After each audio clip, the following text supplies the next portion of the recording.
Life with Ben, only on PTV.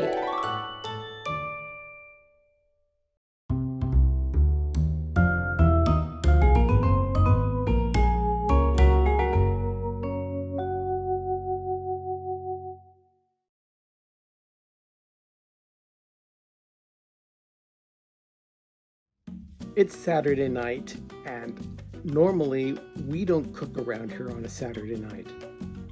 And considering that Tom and Sherry are out of town visiting their kids for the weekend, I'm here taking care of my mom, and I certainly didn't feel like doing anything in the kitchen. So I decided to go to Taco Bell. I love Taco Bell. And I'd heard that the Enchirito was back. So I decided to get an Enchirito. Oh my gosh. It looks like Taco Bell.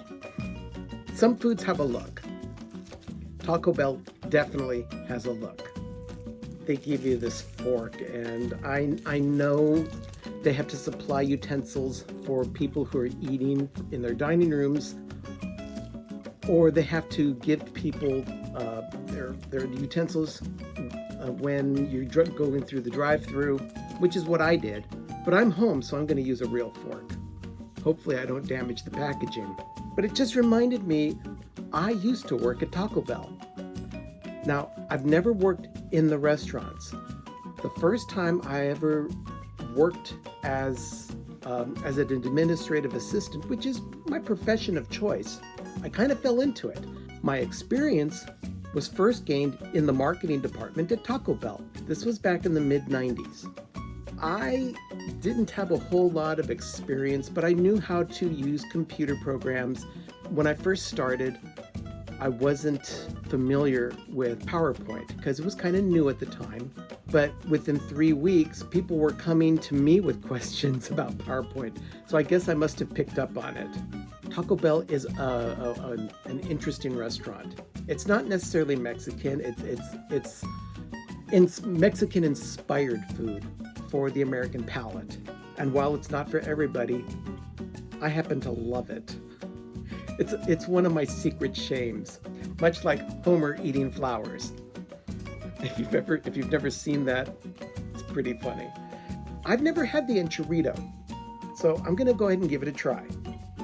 Now, I don't think I'll have any problem liking this product because, it's Taco Bell for one, and it's made of all the ingredients that I already eat in all their other items.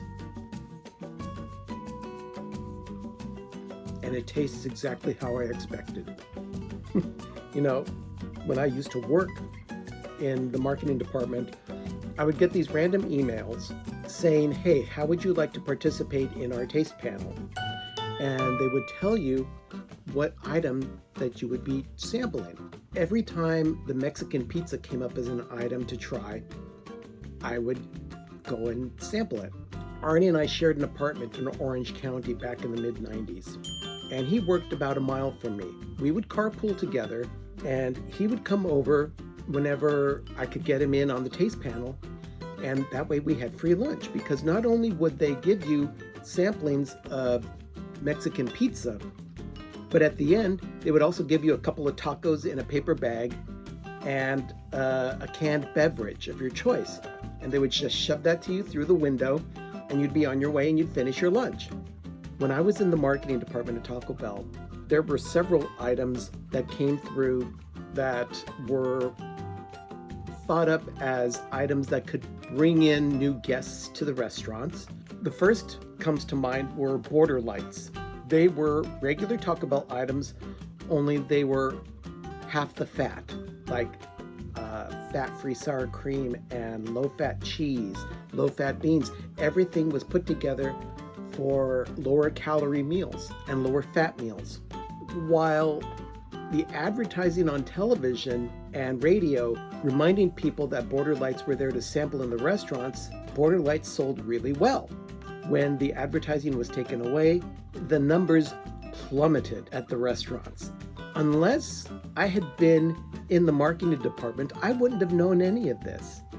And quite frankly, I hadn't even heard of Border Lights until I got into the marketing department, but they were brand new, so that's not really a fair assumption. I probably hadn't seen the commercials or hadn't retained the commercials in my mind. But I was aware of them once I got in there, and while the items weren't that great, they weren't that bad. They followed up Border Lights with 3 items on the menu that introduced bacon. So you go from half the fat to items with bacon. It just didn't make sense. The thing is that when you are a restaurant like Taco Bell, you wrestle with the amount of space in your kitchen for items that need to be used to put together different items that you're going to sell.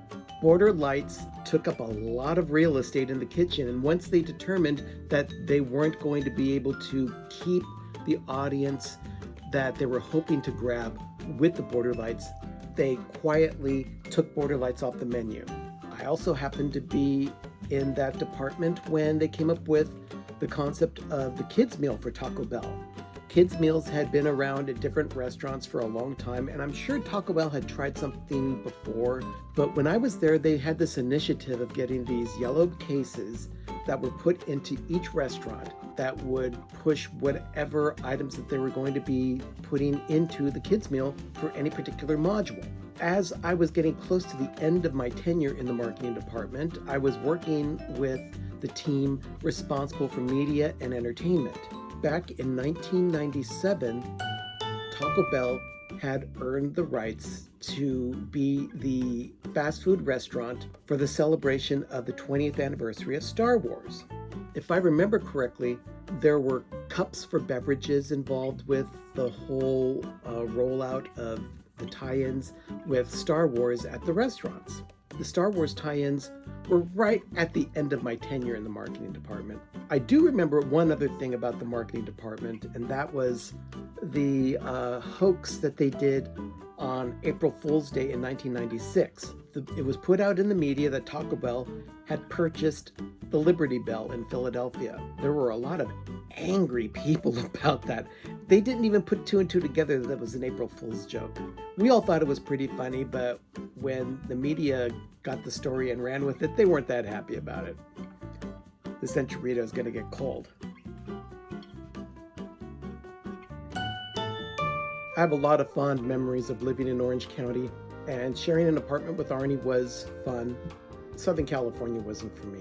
It's not for everybody, but I do remember my time at Taco Bell with very fond memories. And that's just a piece of the road that is my career.